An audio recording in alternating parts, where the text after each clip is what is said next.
justice. Et le Sénégal nous a souvent montré qu'ils ont de brillants magistrats, de brillants juristes. Une fois qu'on a dit ça, ben, ça aussi, Bachir, c'est la victoire en fait du mensonge. On nous a toujours expliqué que M. Senghor, M. Diouf, M. Abdoulaye Wade et M. Macky Sall avaient été des présidents démocratiquement élus. Ils avaient la meilleure gestion. Regardez le calme au Sénégal. Regardez le peuple sénégalais. C'est un peuple d'alternance. Il y a l'alternance. C'est la paix sociale. Ils ont la stabilité monétaire. Ils sont heureux. Ils n'ont jamais manifesté. C'est sérieux? C'est sérieux? Un pays où on vous parle de hausse de chômage endémique. Une pauvreté croissante. Je donne 2 chiffres. Le Sénégal, c'est 16 millions d'habitants, en gros, 16 millions. Un quart de cette population, 4 millions, vivent dans la région de Dakar. Sur 0,3% du territoire sénégalais. Regardez le premier indicateur. Ça veut dire que véritablement le développement équilibré, urbain, interurbain des villes sénégalaises a été un échec. Dont les terroirs sont pauvres. L'espérance de trouver un travail, une alternative, un espoir de vie, c'est de venir dans la région de Dakar. Premier indicateur. Tous ces présidents et démocratiquement élus, après des élections à 2 tours, ont trouvé ces indicateurs-là. Pourquoi ils n'ont pas changé ça? S'il y avait la vie partout au Sénégal, s'il y avait de l'espérance partout au Sénégal, ces jeunes qui jettent les cailloux, s'ils étaient occupés. Deuxième chiffre. Le Sénégal, c'est 4300 milliards de budget. Voté en novembre 2020, je crois, par l'Assemblée nationale. Vous savez quel est le déficit budgétaire? C'est 1400 milliards de déficit budgétaire. Parlons pour la maman qui nous écoute au quartier. Maman, c'est la différence entre ce que vous achetez hors de votre pays et ce que vous vendez hors de votre pays. À partir de là, le pays est pratiquement produit rien. Le pays produit rien.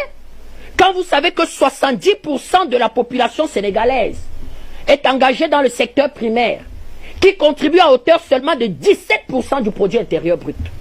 C'est-à-dire que vous avez une masse de Sénégalais qui ne produit pas suffisamment. Comment vous ne pouvez pas expliquer ce degré de pauvreté? Comment vous ne pouvez pas expliquer ça? Un déficit budgétaire abyssal.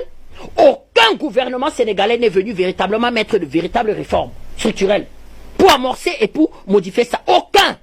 Aucun. À la limite, on est même en train de regretter à la limite le vieux Wade. À la période de M. Wade, il avait au moins beaucoup de fierté. Parce que quand on viendra prononcer ce discours de chef-d'œuvre de racisme dans son pays, il dira c'est un discours prononcé par un ignorant, écrit par un ignorant, M. Guénaud. J'avais apprécié le président Wade. Mais lui, qui est un mathématicien de très très haut niveau, qui est un économiste de très très haut niveau, comment n'a-t-il pas pu dire aux Sénégalais qu'on ne peut pas bâtir d'économie dans un comptoir colonial? Qu'on ne peut pas bâtir une économie dans ce qu'on appelle ce chiffon de francs CFA, qu'on ne peut pas structurer notre économie, qu'on ne peut pas bref se développer, qu'il va falloir sortir de cette affaire, ne serait-ce que le dire aux Sénégalais, même si il fallait ajouter que moi j'ai peur, je n'ai pas les moyens de le faire, mais je vous dis la vérité. Ils n'ont pas pu le dire. Monsieur Macky Sall est venu nous expliquer qu'il sait tout, il connaît tout. C'est un jeune président, il a de l'énergie. Regardez ses indicateurs. Et quand vous poussez plus loin, ce pays est déjà projeté, chiffre Fonds monétaire international, à 64% de taux d'endettement par rapport à son produit intérieur brut. Pays extrêmement endetté. Où est encore la marge de manœuvre pour aider cette population? C'est un pays éminemment endetté. Qu'est-ce qu'ils ont fait avec la dette? Voici les questions. Mes frères sénégalais vont essayer de répondre. Moi, je ne vis pas à Dakar. Moi, si je raconte ici les histoires qu'on me raconte de Dakar, on dira que j'exagère. Par contre, c'est un peuple baroudeur. C'est un peuple extrêmement travailleur. J'ai l'habitude de le dire à mes amis sénégalais, qu'il n'y a pas un centimètre carré dans le monde où on ne trouve un Sénégalais.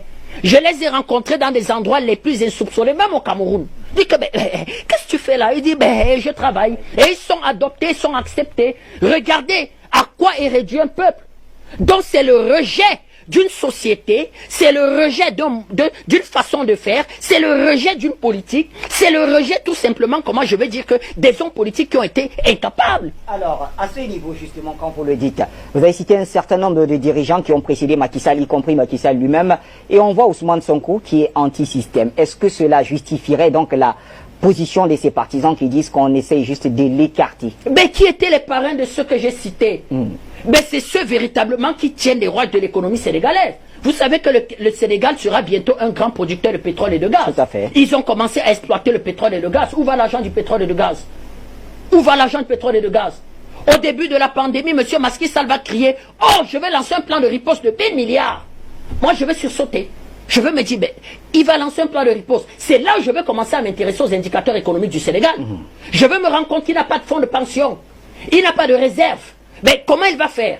Eh bien, il va lancer, aller souscrire un plan triennal auprès du Fonds monétaire international. Or, nous connaissons les conditionnalités du Fonds monétaire international. C'est installer les multinationales. C'est de dire de céder les actifs aux francs symboliques. On va le vivre au Cameroun. C'est-à-dire que quand vous êtes endetté, vous avez un pareil déficit budgétaire, à la limite même.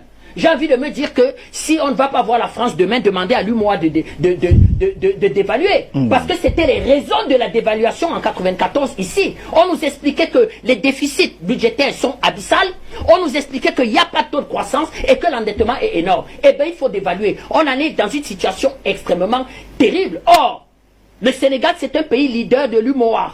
Oui. Il n'a qu'un aîné qui est la Côte d'Ivoire. Les indicateurs sont pareils, sinon pire pour la Côte d'Ivoire, en termes de taux d'endettement même et de pauvreté dans les terroirs. On se pose la question à quoi servir M. Macky Sall?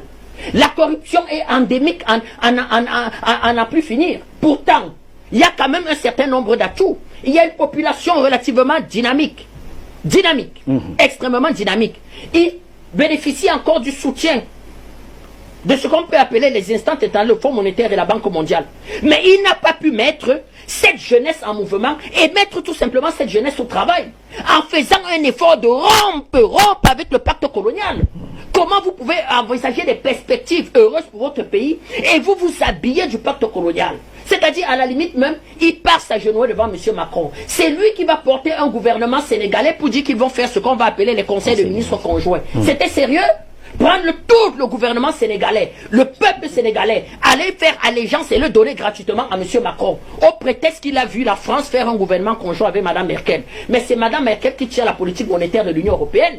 La Banque Centrale Européenne est calquée sur la Bundesbank. Ce sont les anciens cadres de la Bundesbank en fait qui définissent les grandes orientations, comment je vais dire, que de la politique monétaire européenne, dont Macron a intérêt pratiquement à être à genoux au talon, des talons de Mme Merkel quand vous regardez même le commerce extérieur. Mais M. Macky Sall, avec ses indicateurs économiques, je veux donner même d'autres, qui sont relativement désastreux, il en arrive pratiquement à mettre... On y reviendra avec Rantatinda. Une véritable catastrophe, ce monsieur. Très bien. Et vraiment, nous sommes du côté du peuple sénégalais qui ne mérite pas ses dirigeants. Merci. C'est un grand peuple qui est Merci Bertrand Tatinda. Alors,